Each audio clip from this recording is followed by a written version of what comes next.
Hello दोस्तों, स्वागत है आपका YouTube के आपके अपने चैनल पीके लर्निंग क्लासेस में। अब मैथ सीखना हुआ बहुत ही आसान, क्योंकि आप जुड़ गए हैं आपके अपने चैनल पीके लर्निंग क्लासेस से, जहां आपको मैथ के बहुत ही सरल और आसान सॉल्यूशन बताए जाएंगे। ठीक है, जिससे कि आपको कमजोर से कमजोर विद्यार्थी को मैथ का कोई भी सॉल्यूशन देखकर आसानी से समझ में आएगा। बस इसके लिए आपको क्या करना होगा, वीडियो को अंत तक देखना होगा, ताकि मैं जो बता रहा हूं वो आपको अच्छे से समझ में आए। ठीक है, अब विद्यार्थी मैथ से दूर नहीं भागेंगे, मैथ देखकर उसे नींद नहीं आएगी। ठीक है, अब मैथ देखकर उसे मजा आएगा कि हाँ अब अच्छा लग रहा है मैथ बनाने में। ठीक है, उसके लिए आपको क्या करना होगा, तो हमारे वीडियो को अंत तक देखना होगा। ठीक है, अब चलते हैं। हमने अपने पिछले वीडियो में बताया था कि अभी मैं सबसे पहले आपको पढ़ाने वाला हूँ 10th क्लास को। ठीक है, 10th क्लास का वीडियो आपके सामने लाने वाला हूँ। ठीक है, तो 10th क्लास का आपका पहला चैप्टर है, वही मैं आपको पढ़ाने जाने वाला हूँ। ठीक है, तो 10th क्लास का आपका पहला चैप्टर है क्या, रियल नंबर, यानी कि वास्तविक संख्या। तो आपको मैंने पहले ही बताया था पिछला वीडियो में कि वास्तविक संख्या क्या होती है। तो आपको याद होगा, अगर आप लोगों ने मेरा वीडियो देखा है, तो वास्तविक संख्या होती है ऐसी संख्या जो परिमेय संख्या और अपरिमेय संख्या दोनों मिलकर बनती है। ठीक है, यानी जो परिमेय संख्या है दोनों मिलकर वास्तविक संख्या बनती है। ठीक है, तो उसी के रिलेटेड ये आपका पहला चैप्टर है। ठीक है, तो उसका एक्सरसाइज हम लोग चलते हैं। एक्सरसाइज सबसे पहले 1.1 में। ठीक है, एक्सरसाइज 1.1 पहले देखेंगे, उसके बाद फिर आगे चलेंगे। ठीक है,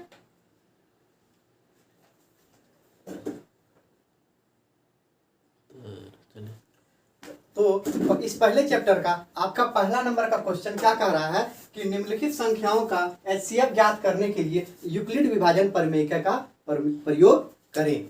दैट मीन्स, अगर इंग्लिश में बात करें, इंग्लिश वाले स्टूडेंट को थोड़ा हिंदी समझने में परेशानी होगी, इसलिए मैं इस क्वेश्चन को इंग्लिश में भी बोल देता हूं। ठीक है, ठीक है। Find the HCF of the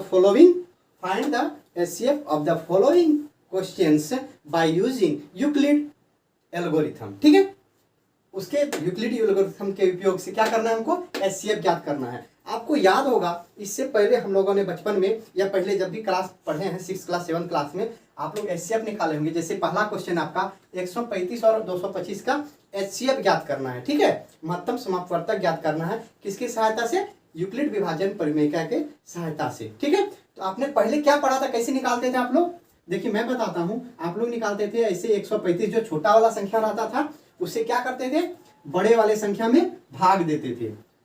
बड़े वाले संख्या में क्या करते थे, भाग देते थे। ऐसे ही निकालते थे ना।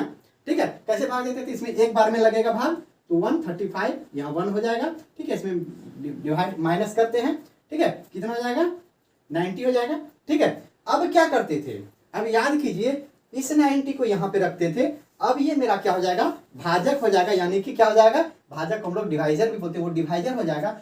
और जो मेरा डिवाइजर था वो हो जाएगा डिविडेंड। क्या हो जाएगा, डिविडेंड। इसको यहाँ पर लिखते थे, 135 को लिखते थे, पहले ऐसे ही बनाते थे। अब इसको फिर से वन टाइम में लगेगा। ठीक है, अब यहाँ से माइनस करके देखते हैं 45 निकल रहा है। अब फिर से वही प्रोसेस हम लोग दोहराते हैं ना, तो फिर इसको यहाँ पे लाते हैं 90, और तब तक ये प्रोसेस चालू रखते हैं। कब तक, जब तक कि मेरा शेषफल क्या ना आ जाए, जब तक कि ये मेरा शेषफल रिमाइंडर जो है वो 0 ना आ जाए, यही करते थे। और जिस भी डिवाइजर से या भाजक से मेरा ये शेषफल 0 आ जाता था, वही डिवाइजर क्या हो जाता था मेरा, उस दोनों संख्या का एचसीएफ हो जाता था। समझ में आया, वही प्रोसेस था एचसीएफ निकालने का। ठीक है, अब जो ये आपका यूक्लिड विभाजन प्रमेयिका का प्रयोग करके निकालने के लिए कहा जा रहा है, तो बस ये कुछ नहीं है। यूक्लिड बाबा हमारे बड़े ही चालाक थे। उन्होंने क्या किया, इसी वाले फार्मूले को क्या किया, अपना एक नियम बना के डाल दिया। आपका सेम टू सेम यही फार्मूला है, कुछ चेंज नहीं है। जैसे हम लोग क्या करते हैं, हम लोग जानते हैं कि भाग का एक नियम होता है कि भाज्य बराबर भाजक गुना भागफल प्लस शेषफल। ठीक है, यही होता है कि भाज्य बराबर भाजक गुना भागफल प्लस शेषफल, ये होता है। तो मान लेते हैं कि हमारा संख्या क्या है, ये ए है, दो संख्या ए और बी है। ठीक है, दो संख्या को मैंने ए और बी माना। ठीक है, यानी जो बड़ा वाला संख्या है उसको ए माना और जो छोटा वाला है उसको बी माना। ठीक है, तो बड़ा वाला क्या है मेरा, यहाँ पे डिविडेंड है। ठीक है, डिविडेंड होता है क्योंकि उसी में भाग लगता है। ठीक है, और जिससे भाग लगाते हैं वो बी होता है। ठीक है, तो इस प्रोसेस में, ठीक है, उन्होंने क्या किया, यूक्लिड ने एक प्रमेय दिया कि ए बराबर यानी कि ये डिविडेंट या भाज्य बराबर होता है, क्या होता है, भाजक जिसे डिवाइजर से, यही होता है ना, इससे भाग देते हैं, यानी कि बी गुना कोई कोसेंट, कोसेंट ही तो होता है, यानी कोसेंट होता है, कोसेंट को क्यू से डिनोट करते हैं, अब प्लस साथ में क्या होता है, रिमाइंडर, रिमाइंडर आर। बस यूक्लिड बाबा ने हमारे यही क्या किया, यही फार्मूला दे दिया जो हम करते हुए आ रहे थे, उसी को फार्मूला दे दिया कि ये हमारा क्या होगा, ए बराबर बी क्यू प्लस आर होगा। अब आप लोग एक चीज बता सकते हैं यहाँ पे कि आर का जो वैल्यू है वो कितना तक होता है, तो ध्यान से देखिएगा, कोई भी जब भी भाग देते हैं ना, तो आर का जो वैल्यू होता है ना, इससे जस्ट कम होगा, इसके बराबर होगा कभी नहीं होगा, इससे एक हमेशा कम होगा, ठीक है। तो आर का जो वैल्यू होता है वो 0 होता है या उसके बराबर या उससे बड़ा, ठीक है, ठीक है।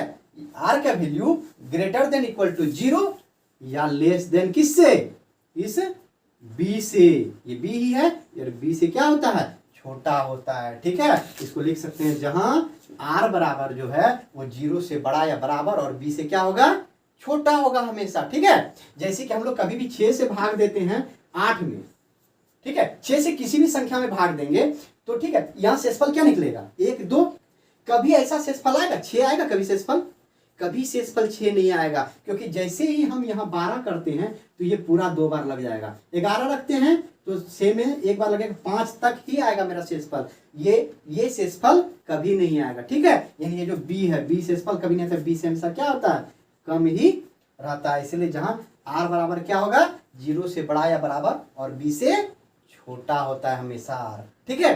चलते हैं आपका पहला क्वेश्चन बनाते हैं इस यूक्लिड विभाजन परिमेयिका से, ठीक है।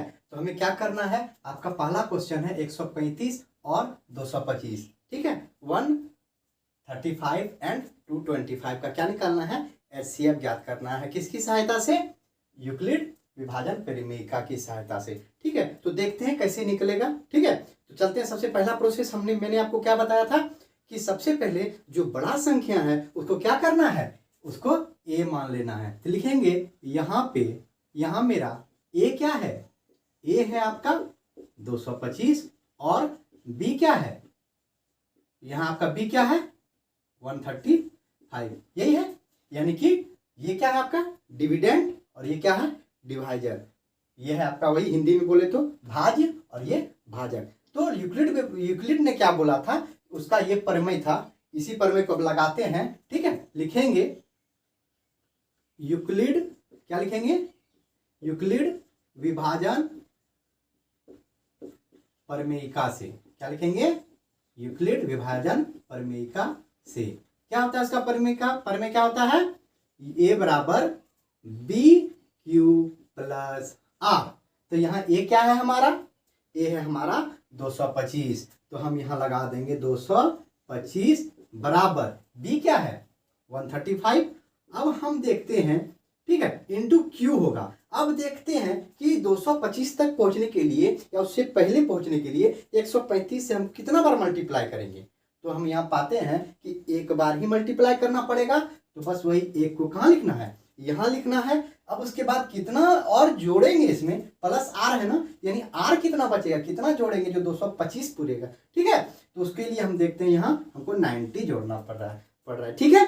तो यानी कि ऐसे हो गया ये इसका पहला स्टेप। और यूक्लिड विभाजन परिमेयिका कहता है कि इसी स्टेप को क्या करना है, अब दोहराते रहना है, कब तक, जब तक कि मेरा ये शेषफल 0 ना आ जाए, ठीक है, तब तक हमको इसी को दोहराते रहना है। अब जो हमारा है, अब ये ए कौन सा हो जाएगा, यहाँ पे ए जो लिखेंगे वो ये जो बी था ना, ठीक है, वो हमारा क्या हो जाएगा, ए हो जाएगा। तो 135 को अब यहाँ लिखेंगे, ठीक है, और जो रिमाइंडर था वो हो जाएगा मेरा बी, ये 135 हो जाएगा ए और ये रिमाइंडर हो जाएगा बी, ठीक है, या शेषफल हो जाएगा बी इंटू कितना बार भाग गुना करेंगे इसको, जो इसके नजदीक पहुंचेंगे ओनली 1 बार, ठीक है, एक बार ही गुना करेंगे, ठीक है। अब 90 इंटू 1 बराबर 90 प्लस कितना जाएंगे, 135 पहुंचेगा 45।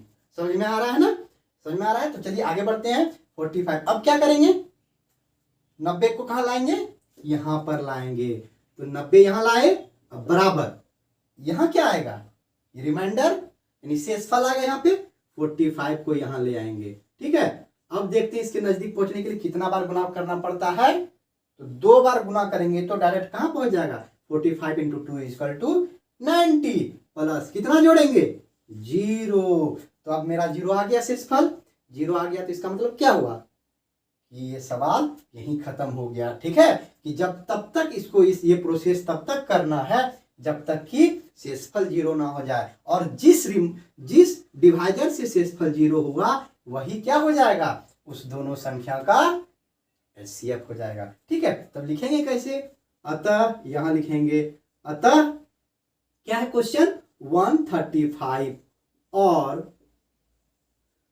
225 का क्या HCF बराबर क्या हो जाएगा मेरा 45 आंसर। बस इसी तरह से आपको सारा क्वेश्चन बनाना है। ठीक है, इस चैप्टर में आपका कितने क्वेश्चन है, 3 क्वेश्चन है। बस इसी तरह से क्या बनाना है, तीनों क्वेश्चन आपको बनाना है। ठीक है, अब चलते हैं दूसरा क्वेश्चन देखते हैं। इसमें इसका दूसरा क्वेश्चन आपका है, जल्दी से फटाफट से इसको दूसरा क्वेश्चन लिखते हैं। ठीक है, पहला क्वेश्चन आप लोग समझ गए अच्छे से। ठीक है, इसी प्रोसेस से अब दूसरा क्वेश्चन इसका जो है वो बनेगा। अब दूसरा क्वेश्चन क्या करते हैं हम लोग, थोड़ा इंग्लिश से बनाते हैं ताकि इंग्लिश वाले विद्यार्थियों को भी समझ में आए और आप लोग भी, हिंदी वाले स्टूडेंट भी थोड़ा इंग्लिश सीख ले, क्योंकि आगे चलकर आपको इंग्लिश में ही सारे चीज करने हैं। ठीक है, इंग्लिश ही बनाना है। ठीक है, तो दूसरा क्वेश्चन आपका है 196 एंड, और के जगह में एंड, और उसके बाद क्या है 38220। इस दोनों का क्या निकालना है, सेम चीज HCF निकालना है। किसकी सहायता से, यूक्लिड विभाजन प्रमेय का। ठीक है, यूक्लिड विभाजन प्रमेय का, इंग्लिश में बोले तो यूक्लिड डिवीजन थ्योरम। ठीक है, तो उसी की सहायता से निकालती है। प्रोसेस तो सब में सेम होगा, वही चीज करेंगे यहाँ भी। तो यहाँ लिखेंगे हियर। ठीक है, ए बराबर कितना हो जाएगा बच्चों 38220, यही होगा। एंड बी बराबर क्या होगा, एंड बी बराबर आपका हो जाएगा 196, यही हो जाएगा। ठीक है, अब क्या करते हैं, फिर वही करेंगे बाय यूजिंग या सिर्फ बाय लिखते हैं, यूजिंग है तो लिखेंगे यूजिंग। ठीक है, क्या लिखेंगे, यूजिंग यूक्लिड डिवीजन एल्गोरिथम या थ्योरम भी बोल सकते हैं उसको। ठीक है, थ्योरम से, by using Euclid division theorem, क्या करेंगे इसको, वही चीज को यूज करेंगे। ये मेरा क्या है 38220। ठीक है, किसे डिवाइड करेंगे, बी से। ठीक है, 196 कितना बार में क्यू क्या होगा, कितना बार में ये इसके नजदीक पहुंचेगा, आप देखिएगा, गुना करके देख लीजिएगा। ये आपका 195 टाइम्स अगर गुना करते हैं 196 को, तो वो डायरेक्ट इतना बराबर इतना हो जाता है आपका। ठीक है, तब प्लस क्या हो जाएगा 0, यानी कि फर्स्ट अटेम्प्ट में ही मेरा क्या हो गया 0 आ गया। तो किसकी डिवीजन कौन था, यानी भाजक कौन था, 196 था ना जहां शेषफल 0 हुआ, तो यही 196 ही हो जाएगा क्या आप मेरा इस दोनों संख्या का HCF। तो बस लिखेंगे वही, हेंस क्या लिखेंगे HCF ऑफ किसका 196 एंड 38220 इज इक्वल टू कितना 196। ये हो जाएगा मेरा क्या आंसर। आ गया समझ में, सबों को कुछ नहीं, सिंपल सा है। ठीक है, अब तीसरा नंबर एग्जांपल, तीसरा नंबर जो क्वेश्चन है आपका वो बनाते हैं। ठीक है, तीसरा नंबर क्वेश्चन क्या है वो लिखते हैं पहले, बस थोड़ा सा इसी को एडिट करके इसी में समय बचाते हैं। ठीक है, 8 6 7, यही आपका क्वेश्चन, और क्या है साथ में 2 5 5, यही क्वेश्चन है ना। ठीक है, अब इसको क्या बनाए, कैसे बनाएंगे, फिर वही प्रोसेस देखेंगे, दोनों में से बड़ा कौन है, तो लिखेंगे यहाँ ए बराबर क्या हो जाएगा आपका 8 6 7, और बी बराबर क्या हो जाएगा आपका 2 5 5 होगा। ठीक है, अब क्या करते हैं, सेम चीज यूक्लिड विभाजन प्रमेय से ए बराबर बी क्यू प्लस आर होता है। ठीक है, अब इसी प्रोसेस में ए मेरा क्या है, इसको सारे को मिटाना पड़ेगा। ठीक है,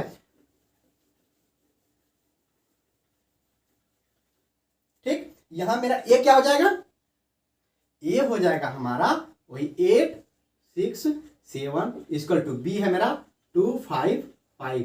कितनी बार गुना करेंगे इसके नजदीक पहुंचेंगे, तो 3 बार। ठीक है, 3 बार गुना करिए, देखिए कितना होता है। तो ये आपका हो जाएगा 8 6 7 है, 3 बार गुना करने पे हो जाएगा आपका 7 6 5, ये हो जाएगा, घटाएंगे बच जाएगा 102। तो इतना प्लस 102। ठीक है, प्रोसेस समझ में आया, सेम वही प्रोसेस है। ठीक है, अब क्या करते हैं, अब क्या करते हैं, इस चीज को दोबारा लिखते हैं। ठीक है, 2 5 5 यहां लिखते हैं। ठीक है, अब फिर यहां क्या लिखेंगे, ये 102 लिखेंगे, यहां जो रिमाइंडर है या जो शेषफल है 102। कितनी बार गुना करेंगे इसको, तो बस 2 बार गुना होगा। 2 बार गुना में 102 गुना 2 यानी 204। तो बचेगा कितना, 51 बचेगा मेरा, 51 बचेगा। ठीक है, अब क्या करते हैं, अब क्या करेंगे, फिर से प्रोसेस, क्योंकि मेरा 0 आया, अभी भी शेषफल 0 नहीं आया, तो जब तक 0 नहीं आया तब तक इसी प्रोसेस को करते रहना है। तब ये जो यहाँ पे है ये आ जाएगा आपका यहाँ 102 बराबर, ये रिमाइंडर फिर आ जाएगा यहाँ 51। देखिए तो कितनी बार गुना होगा, कितनी बार, 2 बार गुना होगा। 2 बार गुना होगा तो पूरी 102 हो जाएगा। क्या बचेगा, शून्य बचेगा, शून्य बचेगा।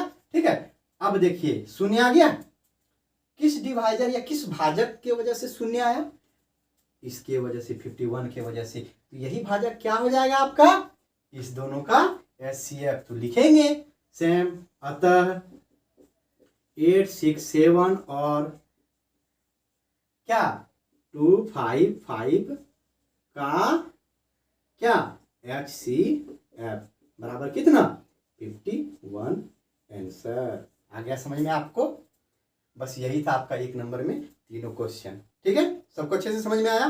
ठीक है, अब आगे बढ़ें। तो आपका दूसरा क्वेश्चन है, दर्शाइए कि कोई भी धनात्मक विषम पूर्णांक 6q+1 6q+3 तथा 6q+5 के रूप का होता है, जहां q क्या है, कोई पूर्णांक है। ठीक है, समझ में आया क्वेश्चन, बिल्कुल नहीं समझ में आया होगा, है ना, क्योंकि ये एक ऐसा क्वेश्चन है जो इस टॉपिक में जहां पे 60% से 70% विद्यार्थी को समझ में नहीं आती कि इसमें ये क्वेश्चन क्या कह रहा है और बनाना क्या है। लेकिन आपको परेशान बिल्कुल भी नहीं होना है, आपको बहुत ही आसानी से मैं इतनी सरल तरीके से बताऊंगा कि आपको बहुत अच्छे से समझ में आएगी, बस ध्यान से देखना है। ठीक है, इंग्लिश वाले बच्चों के बुक में क्वेश्चन होगा यही क्वेश्चन कि so that any positive odd integer is of the form 6q+1 6q+3 and 6q+5 where q is any integer। ये क्वेश्चन है, इसको ध्यान से समझते कि आखिर क्वेश्चन कह क्या रहा है हमें। ठीक है, क्वेश्चन में करना क्या है। ठीक है, तो यहाँ ध्यान से देखते हैं, क्वेश्चन कह रहा है कि हमको दर्शाना है कि कोई भी धनात्मक विषम पूर्णांक, क्या कोई भी, कैसा पूर्णांक, तो आपको पता है, बताया मैंने पहला क्लास में, पूर्णांक क्या होता है, संख्या रेखा पर जितना भी पॉजिटिव नंबर, नेगेटिव नंबर और जीरो तीनों मिला के पूर्णांक होता है। तो कोई भी, अब यहाँ पे क्या लेना है, कोई भी पूर्णांक लेना है, कैसा पूर्णांक, धनात्मक विषम पूर्णांक, यानी नेगेटिव नंबर को भूल जाना है, और विषम लेना यानी सम को भी भूल जाना है। यानी क्या क्या लेना है, 1 3 5 7 ऐसे ही, यही सब चीज को लेना है। यानी कि वो कह रहा है प्रूव करने कि दर्शाइए कि ये सब में से कोई भी जो है ना, ये इस रूप का होता है, 6q+1 6q+3 तथा 6q+5 के रूप का होता है। ठीक है, इसको प्रूव करने के लिए सबसे पहले हम क्या करेंगे, आप ध्यान से देखेंगे बोर्ड पर। ठीक है, जो हम बता रहे हैं। ठीक है, तो सबसे पहले क्या करेंगे इस क्वेश्चन को प्रूव करने के लिए कि जैसे दिया ना कोई भी धनात्मक विषम पूर्णांक, तो हम लोग क्या, कोई भी क्या होता है, तो उसको मान लेंगे कि लेट, ये सॉरी इंग्लिश वाले के लिए लेट होगा, हिंदी वाले के लिए होगा माना कि, क्या करेंगे, माना कि एक धनात्मक विषम पूर्णांक क्या है, एक धनात्मक विषम पूर्णांक, एक धनात्मक विषम पूर्णांक क्या है, माना कि एक धनात्मक विषम पूर्णांक क्या है, बराबर a मान लिए। क्या मान लिए, किसी भी धनात्मक विषम पूर्णांक को a मान लिए। ठीक है, तथा ठीक है। b बराबर कितना 6 मान लेते हैं, यहाँ 6 क्यू प्लस 1 प्रूव करने दिया है ना, तो b की जगह में 6 है, ठीक है, तो इसको b को 6 मान लिए, ठीक है, यहाँ मान लिए। अब उसके बाद हमको क्या करना है, उसके बाद हम लोग जानते हैं कि जब मेरा b 6 होगा तो यहाँ r क्या होगा, r क्या होगा, r हमेशा क्या होगा b से यानी 6 से कम होता है, ये जानते हैं हम, ठीक है। तो r का जो वैल्यू होता है वो 0 से बड़ा या बराबर, ये मैंने पहले भी बताया है, और इस b से छोटा होता है, less than equal to b से छोटा होता है, b क्या है 6 से छोटा होगा। इसका मतलब क्या हुआ, दैट इज r का वैल्यू कितना होगा, r बराबर या तो 0 होगा, 0 से लेकर कहां तक होगा 6 तक, बिल्कुल नहीं 5 तक, ठीक है, 0 1 2 3 4 5 होगा यहाँ r का वैल्यू, ठीक है। अब हम लोग चलते हैं यूक्लिड विभाजन परिमेयिका में, ठीक है।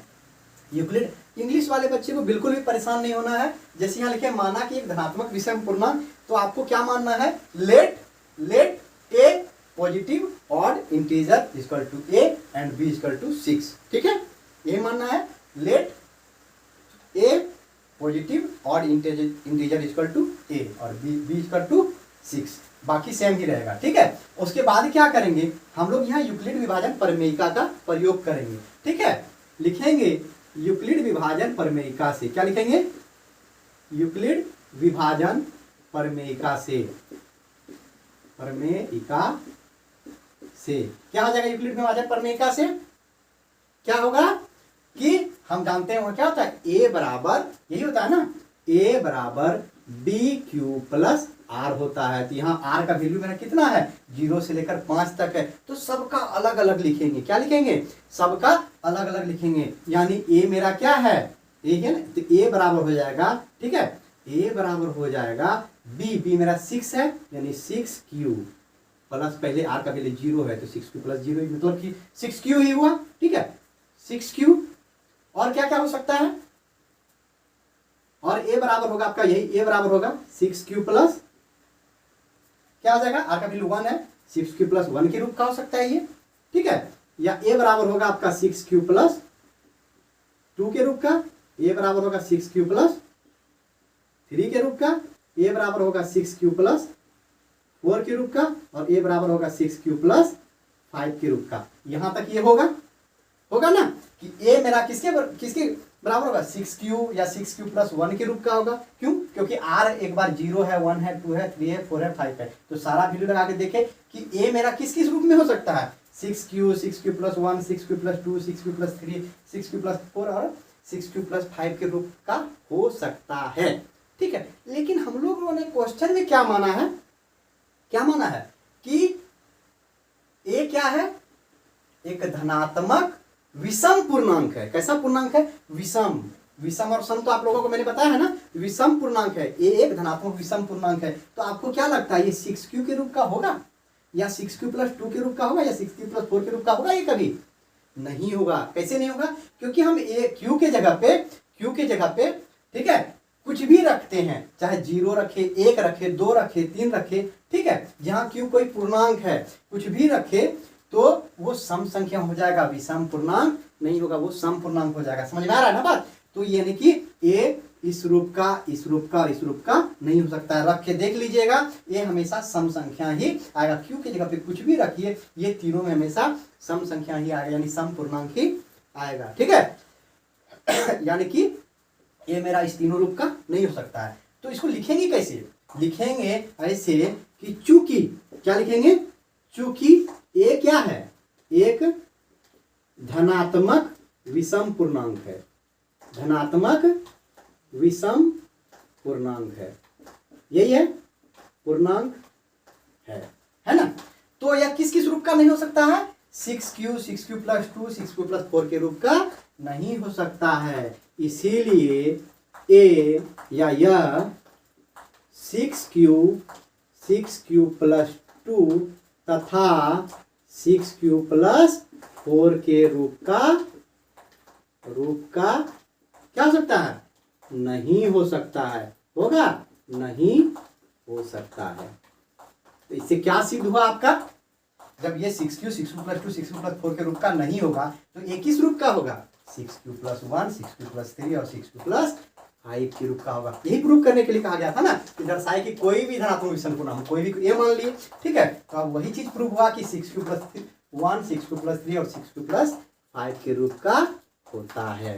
तो प्रूव हो गया ना कि ये क्या होगा, कोई भी धनात्मक विषम पूर्णांक, ये वही है ना, कोई भी धनात्मक विषम पूर्णांक 6q + 1, 6q + 3 और 6q + 5 के रूप का होता है। वही चीज को लिख देंगे। अतः क्वेश्चन को ही उतार देंगे कि कोई भी धनात्मक विषम पूर्णांक किस रूप का होता है। कोई भी धनात्मक विषम पूर्णांक किस रूप का होता है, 6q + 1, 6q + 3 तथा 6q + 5 के क्या होता है, रूप का होता है, रूप का होता है। आ गई समझ में आपको अच्छे से। इसी तरह का आपका एक और क्वेश्चन एग्जाम्पल में दिया गया है कि दर्शाए कि कोई भी धनात्मक विषम पूर्णांक 4q + 1, 4q + 3 के रूप का होता है। ये दिया हुआ है ना, उसको भी सेम टू सेम बनेगा। यहाँ वही चीज होगा सेम, यहाँ सिर्फ लिख देंगे b = 4 लिख देंगे, बाकी यहाँ कहाँ तक आएगा, 4 5 तो नहीं आएगा, 3 तक आएगा। फिर यहाँ क्या होगा, 4q + 1, 4q + 3 तो 4q + 3 तक आएगा, ये नहीं आएगा। फिर जब 4q आएगा तो ये 4q + 2 के रूप का नहीं होगा, यानी 4q + 1 और 4q + 3 के रूप का आएगा। सेम टू सेम वही करना है और वो भी क्या हो जाएगा, आपका प्रूव हो जाएगा। ठीक है, अच्छे से समझ में आया आपको ये।